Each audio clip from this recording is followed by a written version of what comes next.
quem vocês são? Somos assassinadas de forma mais brutal todos os dias nesse país. Segundo o estudo feito pela Universidade de São Paulo, 7 em cada 10 homossexuais brasileiros já sofreram algum tipo de agressão, seja física, verbal ou simbólica. A cada dia que passa, os casos são mais frequentes e graves. Um desses casos aconteceu na Praia de Ipanema, ponto turístico do Rio de Janeiro. No dia 12 de dezembro, eu estava no posto 8 tomando banho, quando um grupo de barraqueiros estava recolhendo sua barraca, a praia muito cheia, e eles começaram a falar: tá cheio de viado e sapatão nessa porra. A pessoa que falava mais foi identificado como Marcinho, que era o dono da barraca. Tentei dialogar com eles por conta desse discurso ofensivo. Eles repetiram ainda, continuaram repetindo, ameaçaram me agredir, invadiram o posto para poder me agredir. O salva-vidas acabou querendo descer e, ao invés de me proteger, ele legitimou a violência do meu agressor, dizendo: Marcinho, aqui dentro não, resolve com ele lá fora. O procedimento correto seria ele afastar o invasor e chamar a polícia militar, coisa que ele não fez. Então, houve mais uma agressão aí por conta desse salva-vidas. Eu saí do posto depois de me arrumar, fui perseguido por esses agressores, que inclusive me ameaçaram de morte, falando: essas porras aí, tem mais é que morrer. Nisso eu peguei o celular e liguei para a polícia militar, relatando o que estava acontecendo, e falei alto, sinalizando para os meus agressores de que eu estava falando com a polícia militar. Isso desmobilizou os dois e eles acabaram voltando para ali. Então houve agressões de várias formas aí, ele foi muito violento, teve que ser contido, que ser tirado do posto, ele invadiu o posto e foi uma situação bastante constrangedora e desagradável. É muito interessante a gente estar analisando o perfil do agressor. Normalmente a pessoa que agride uma pessoa homossexual, ou não só homossexual, né, qualquer pessoa da população LGBTI, a gente vai observar que são pessoas que têm algo no interior delas que elas desejam combater. Algo muitas vezes ligado à homossexualidade, né, alguma coisa que é inconsciente, ela não tem consciência daquilo, então quando ela faz agressão, ela tem certeza que ela está agredindo aquela outra pessoa, mas a gente vai observar que essas pessoas têm alguma coisa nelas que elas desejam destruir, mas elas não reconhecem nelas, né? Porque isso está em nível inconsciente. Então ela projeta no outro e tenta destruir no outro o que ela não aceita nela própria. Então é muito interessante, eu acho importante hoje a gente, sim, trabalhar com a vítima, né? Mas ter uma preocupação em estar estudando e trabalhando com o agressor. Bom, a seguir a esse feliz ocorrido, eu fui até a delegacia e fiz um boletim de ocorrência. Esse boletim eu levei até o Rio Homofobia, que é o órgão do governo que estaria preparado para poder me orientar e me assistir nesse tipo de questão. A advogada pediu que eu retornasse, fizesse uma retificação do boletim, porque a inspetora não colocou motivo presumido homofobia. Ela disse que isso seria essencial para o processo.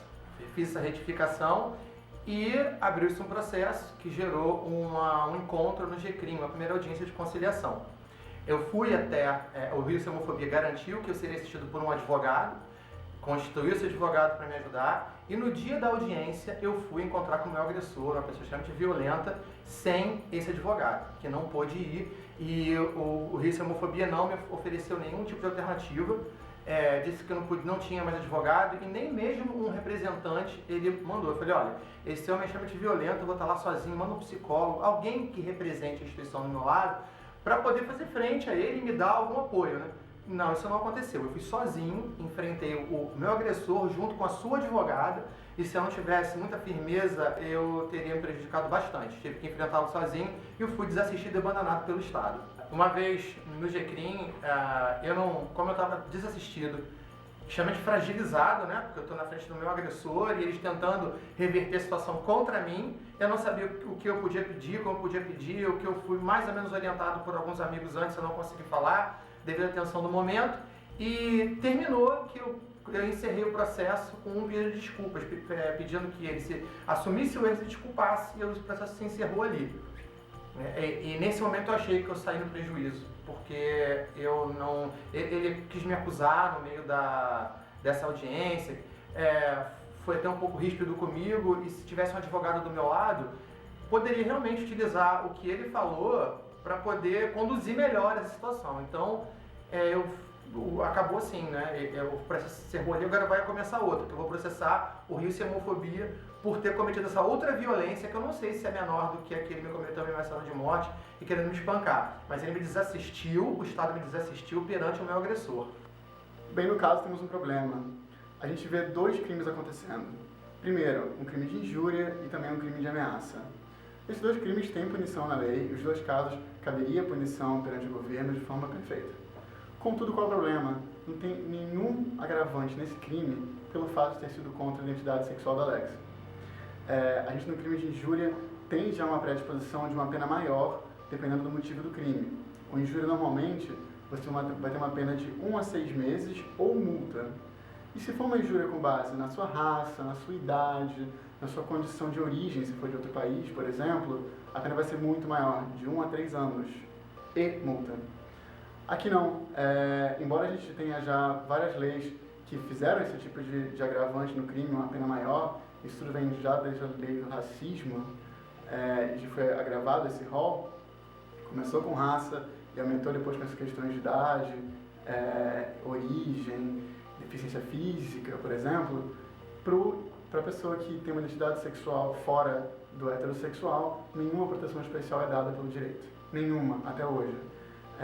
Vários direitos são dados, como casamento, como união estável, questão de INSS, mas em relação criminal, nada é feito de especial. A sensação disso tudo é das piores possíveis. Primeiro que a gente já tem uma sensação latente no dia a dia, por sermos homossexuais, que qualquer forma de expressão dessa homossexualidade, qualquer vestígio que tenha, ela vai gerar uma reação imediata agressiva. Então a gente fica sempre se contendo e numa tensão constante. Agora, na frente de um agressor, isso piora muito. É você ter essa dignidade ferida, é você se sentir ameaçado. Não tem essa de ser valentão, de eu enfrento, não. Porque 3 pessoas, barra de ferro e arma, não tem quem enfrente. Então, tudo isso passa pela nossa cabeça, né? As pessoas que já morreram, as violências que a gente sofreu anteriormente, quando vê isso acontecendo realmente na nossa frente, isso gera uma sensação de pânico, de frustração, de desespero, e depois gera aquele vazio que é assim, insuportável. Uma questão bastante interessante, né, é esse sofrimento das pessoas homoafetivas que sofrem determinados tipos de violência. As violências elas vão das mais diversas, e as pessoas sofrem, não é uma violência na praia, uma violência no trabalho, né? Elas vêm sofrendo violência ao longo da sua vida, né? E muitas vezes você vai observar que essas violências elas não acontecem no meio externo, ela acontece no meio ambiente familiar, né? Os pais já vêm agredindo, muitas vezes não é nem não verbaliza alguma coisa, mas só o próprio descaso, né? O isolamento, deixar a pessoa de lado, né? Ela não participa de algumas atividades da família. Se você observar, a violência ela vem desde sempre. Isso, obviamente, afeta muito a pessoa, né? Porque quem gosta de viver com discriminação? Quem gosta de viver com violência? Isso, dependendo da estrutura de personalidade da pessoa, se ela não tiver um ego, né, um eu muito bem estruturado, isso afeta significativamente a autoestima, a relação com as pessoas de uma forma geral, inclusive a relação afetiva sexual, né? A relação fica prejudicada pela não aceitação. Essa não aceitação do meio, muitas vezes, pode gerar no sujeito, apesar dele sentir o desejo, ter a vontade de estar ali, pode gerar nele uma não aceitação da sua forma de existir. Eu acho que independente de qualquer crença ou valor pessoal, a gente tem que enxergar o outro, né, como respeitar a dignidade do outro, respeitar a forma de ser do outro, valorizar a diversidade. E acho que a dica maior, ou que eu posso deixar para alguém, é essa questão do respeito. Não viole os seus valores pessoais, mas também não viole a dignidade do outro. O respeito é fundamental.